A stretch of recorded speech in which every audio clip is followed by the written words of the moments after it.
Thank you very much for inviting me on the launch of the University Social Enterprise Council of the Philippine Social Enterprise Week.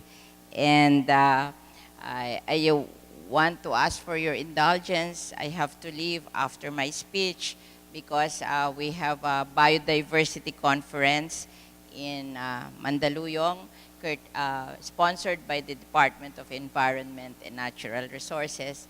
And since I'm the chairman of the Committee on Environment and Natural Resources, I have to deliver a keynote speech, so I have to go. But I'm very happy to be here to join you in this worthy endeavor, and I wish to acknowledge Mr. Antonio Yap, chairman of the Benita and Catalino Yap Foundation, for sponsoring this. Palakpakan po natin siya. Mr. Benny D. Guzman, the Board of Trustees of the Benita and Catalino Yap Foundation. Palakpakan po. And of course, Dean Ed Rodriguez of Enderan for giving us the venue, and Mr. Erwin Lizarondo of the Department of Samol Studies and Economic Development and Jerome College. Okay. And the members of the University Social Enterprise Council, the members of the Innovator Society for Asia, and Mr. Richard Hunt from the British School of Manila. Palakpakan po natin silang lahat. Thank you very much for inviting me to be part of this launch of the University Social Enterprise Council. Thank you also for your interest in my advocacies and programs, particularly on social entrepreneurship. To begin with, we are all advocates of entrepreneurship in our family. My husband, former Senate President Manny Villar, and even our 3 children. Kami ni Manny, pinalaki kami ng aming mga magulang. We were brought up by our parents who are small entrepreneurs. My grandmother is a sidewalk vendor in the streets of Divisoria when from age 16 years old to 80 years old. The mother of Senator Villar is a vendor also in Divisoria Market. And my mother used to have what you call this, a poultry and a rice mill in our town, in our city of Las Piñas when it was just a town with agriculture still. So we were brought up by them and they inspired us to become entrepreneurs. So we have been advocates of entrepreneurship, which we use to overcome poverty, since entrepreneurship create jobs. And we all know that unemployment and underemployment are still one of the major problems of the Philippines. Kaya naman, in every opportunity, lagi naming iniinganyo ang mga young people, ang mga overseas Filipino workers, the women, at mga magsasaka and mangingisda, the farmers and the fishermen, to be entrepreneurs themselves. In fact, every year we have yung OFW and Family Summit, wherein we encourage the family of OFWs to invest their money in small businesses so that they will have some income, so that when their OFW family members have to go home, then they do not have to go back abroad because their families have established small businesses here wherein they will earn money. So it is good that the Benita and Catalino Yap Foundation is bringing attention to entrepreneurship.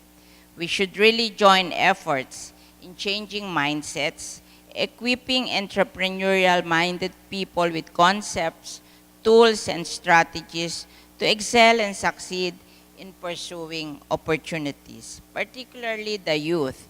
They need to be encouraged and enticed to become entrepreneurs so that they will not be employees. They will become employers who will provide employment to the people. We have been calling out for a new generation of entrepreneurs. In fact, it is good that an increasing number of schools and universities are now offering entrepreneurship courses. Senate Bill number 2212, or the Youth Entrepreneurship Act of 2014, which I co-authored, was passed in the Senate. That will further promote entrepreneurship among the youth, since it calls for the inclusion of entrepreneurship as a separate subject in secondary education. Among the salient points of the Youth Entrepreneurship Act of 2014 is setting up enterprise incubation laboratories and creative spaces in schools and communities in coordination with eligible entities. It also requires information on the availability of government assistance and other training programs and possible entrepreneurial and financial ventures which will be provided to the youth. That provision of the said bill is sending a message to our young people and future entrepreneurs that the government supports them. We encourage them to pursue entrepreneurship in all its forms, one of which is social entrepreneurship. I myself have transitioned from being an entrepreneur to becoming a social entrepreneur. When I was young with my husband, we built a business out of our small business. We started a gravel and sand business, which gave us the money to build camellia homes or vista land. So we started small and we became big. And after we joined government, I left entrepreneurship to my children, and now I am a social entrepreneur. I build a livelihood projects all over the Philippines as a social entrepreneur. And what is good with my projects, I am able to follow my two advocacies, or three, because my social enterprises is mostly processing of waste. So by processing waste, I gave livelihood to the people. I was able to accomplish also my environmental advocacies. And at the same time, I'm even helping OFWs in the process, because some of the beneficiary of my livelihood projects are families of OFWs. As a social entrepreneur, I have built almost 1,000 livelihood projects all over the Philippines. But my dream is to build one in every town in the Philippines. There are 1,600 towns in the Philippines, but my social enterprises are not in every town. So I hope that in my lifetime, I can build one in every town in the Philippines. It is the livelihood component of my United Nations awarded Las Piñas Zapote River Rehabilitation Program when I was a congresswoman. Those livelihood projects under our Villar CPAG are also considered green social enterprises, since the raw materials they use come from waste or garbage. The raw materials are water hyacinth or water lily from the river, which are causing flooding in the river, for water lily weaving enterprise and the handmade paper factory. Actually, you can also make handmade paper out of water lily. The waste coconut husk for the coconut weaving enterprise, and the charcoal making factory. Because if you put the waste coconut husk in a machine, they call it decorticating machine, you produce fiber and pith. The fiber you weave into coconut for slope protection, which you can sell to developers, and the pit you can turn into um, what you call charcoal. Okay. Because every time you process a waste coconut husk, 70% would be fiber and 30% will be peat. And you can use both. And then our uh, kitchen and garden waste we produce into organic fertilizer by using our composting facilities. And in Las Piñas, for example, our composting facilities are barangay-based. We have 70 composters, and we can produce 60 tons of organic fertilizer every month out of our kitchen and garden waste. And of course, we have also a plastic factory which can produce school chairs out of waste plastic. And we produce 500 school chairs every month, or 6,000 school chairs a year, which we give away to our public school. And I'm very proud to say that our waiting list for the demand of school chairs from our factory is 1 year. So there is really a great demand for waste plastic school chairs which we give away to our public schools. The benefits of the green social enterprises provide to the people, especially to the poor, are direct and fast. They do not need capital because the raw materials are from waste, and we only give them the training and the equipment. I have asked the Bureau of Soil and Water Management of the Department of Agriculture to give away composting facility to every public market in the Philippines. And I'm glad to say that during my 3 years as a senator, the Bureau of Soil and Water Management has given 800 composting facility all over the country. And so we hope that this next 3 years, we will be able to give another 800. So we would be giving to every town, to every public market in the Philippines.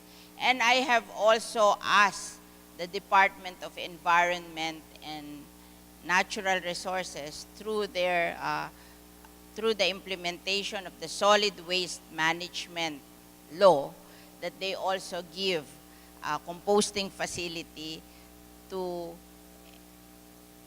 the different towns, and also to give away the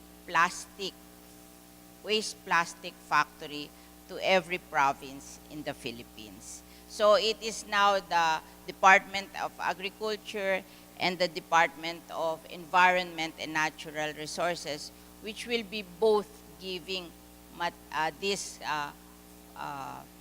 equipment. This is what you call mechanized. It's doing the composting by hand. We will mechanize, so we will produce more. And I'm asking both the department to support this activity. And at the same time, the Philippine Coconut Authority will also be giving the decorticating machine to the different towns or group who would want to do the processing of waste coconut husk as a livelihood for their community.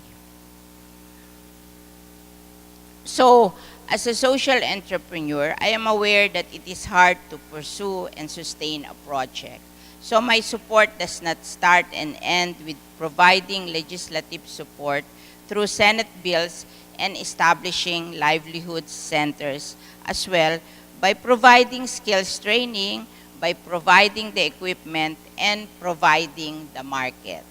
Like for example, our waste coconut, our coconut are being purchased by private sector as well as the government through the Department of Public Works and Highway.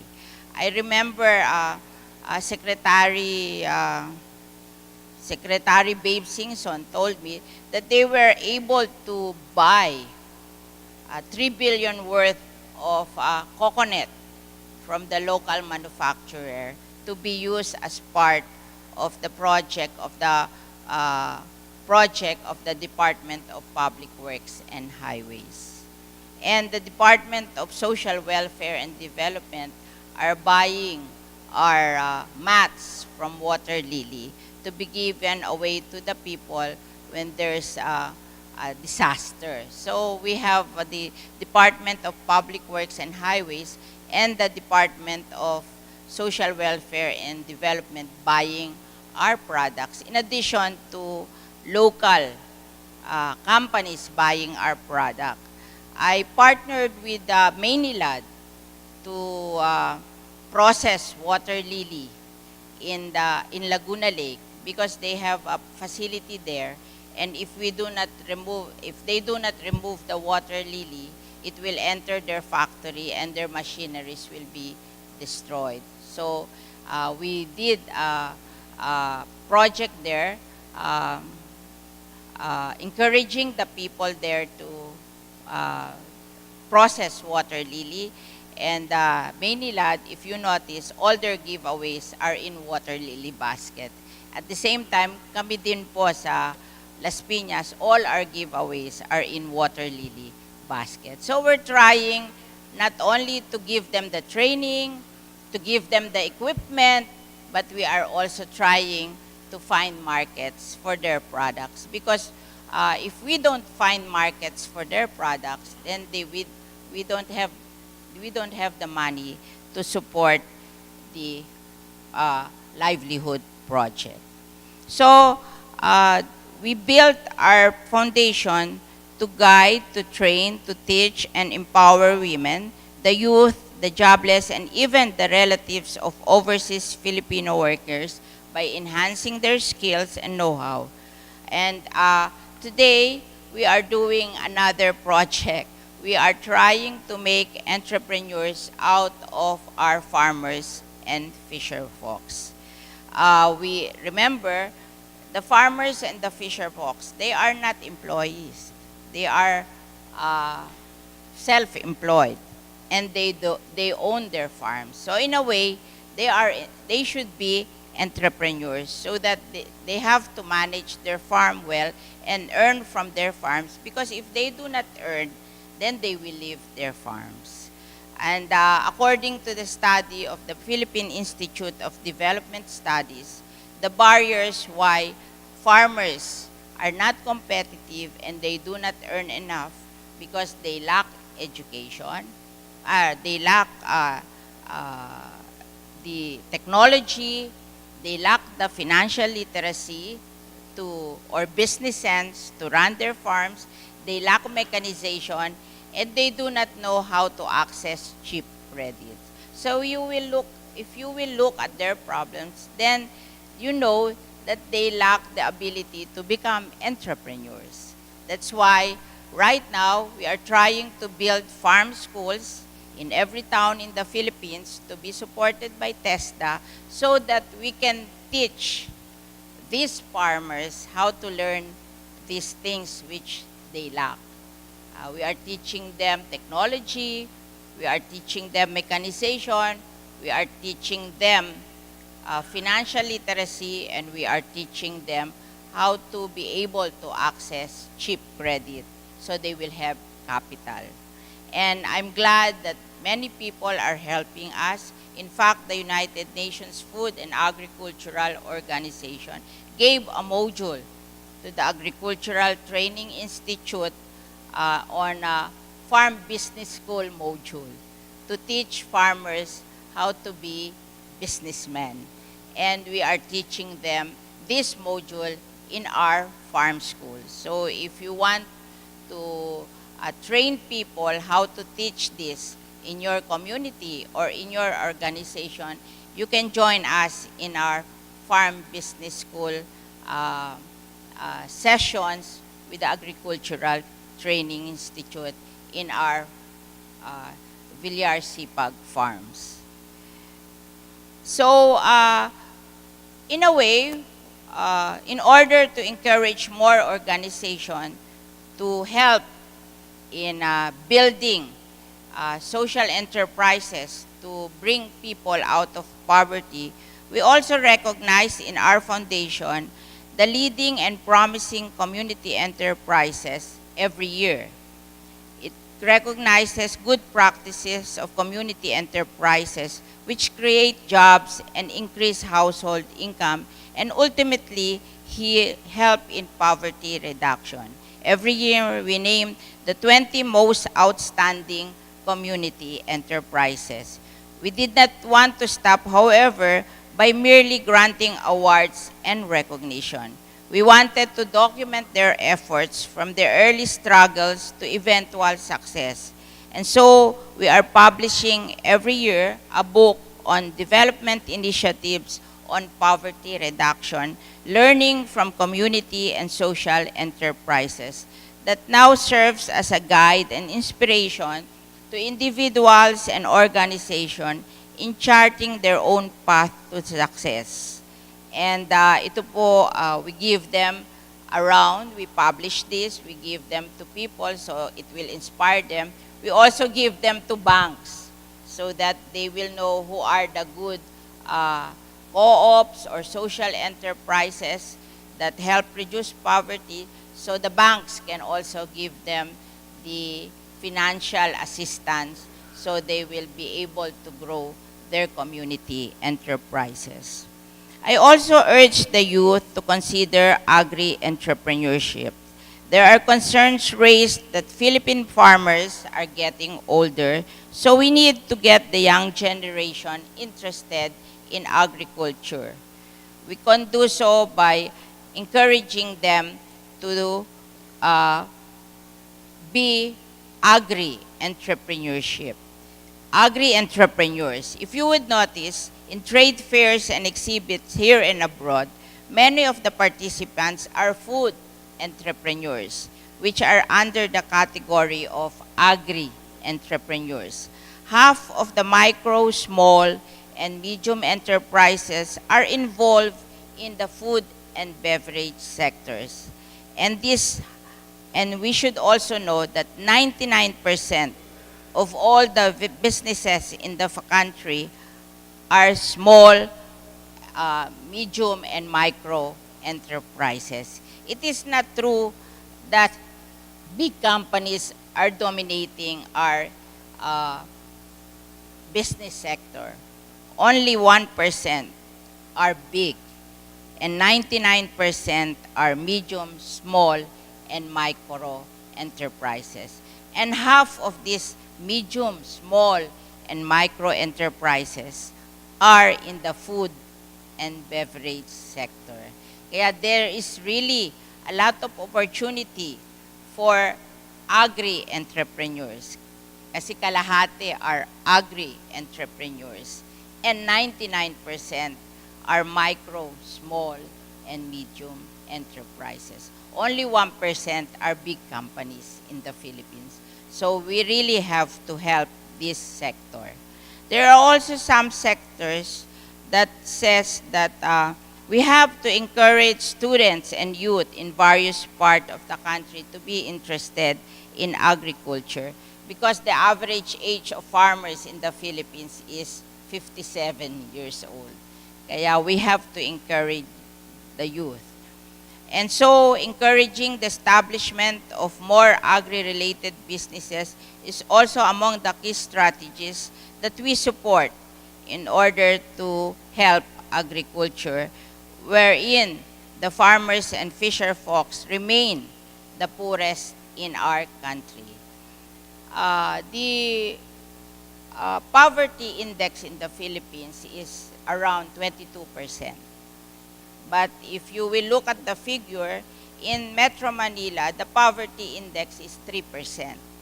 3% of the poor people in Metro Manila are poor or living below the poverty line of earning less than 5,000 a month. Only 3%. In the urban areas all over the Philippines, it's 13%. But the average all over the Philippines, both rural and urban, is 22% because the poverty in the agricultural sector in the rural areas is around 40%.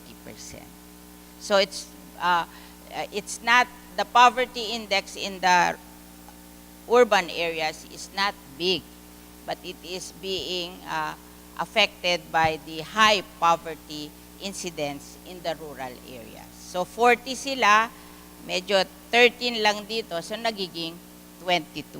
So if we want to solve poverty, we should really solve the poverty in the agriculture sector. That's why ako po, whenever I choose a committee in the Senate, siguro po my studies would show that I should be in the finance committee because I am really a finance person by training. But I always choose agriculture because my advocacy is poverty reduction. And if I want to do poverty reduction, then I have to be in agriculture because that is where the highest incidence of poverty is. And at the same time, I choose the Committee on Environment because I believe that for agriculture to be sustainable, we should take care of our environment. So they really go together, environment and agriculture. So if you would notice, I'm always there. If I have a choice, I will always handle agriculture and the environment committee. And of course, the youth, which we try to encourage to be entrepreneurs, is a key component in the growth and development of the Philippines. The youth, with age ranging from 15 to 29, comprises 27% or about 27 million of the Philippine population. The youth have one of the highest potential in breaking the cycle of intergenerational poverty. In fact, last year, we launched also the Youth Poverty Reduction Challenge to the youth to encourage and recognize the youth sector to get more involved in our fight against poverty. The youth from the students, organization, professionals, entrepreneurs, and even out-of-school youth can participate in coming up with solutions to what remains as the number problem in our country, which is poverty. And of course, beginning this August, we will recognize the youth organization which will be helping reduce poverty in the Philippines.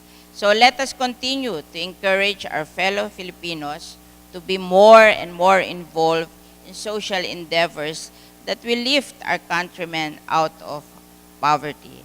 And so I hope that the Benito and Catalino Yap Foundation will continue its effort in that direction.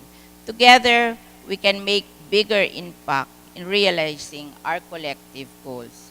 And on that note, I'm congratulating the Benita and Catalino Youth Foundation for your efforts, especially this CSR Youth Awards and other awards, and this Development of Social Enterprise Award.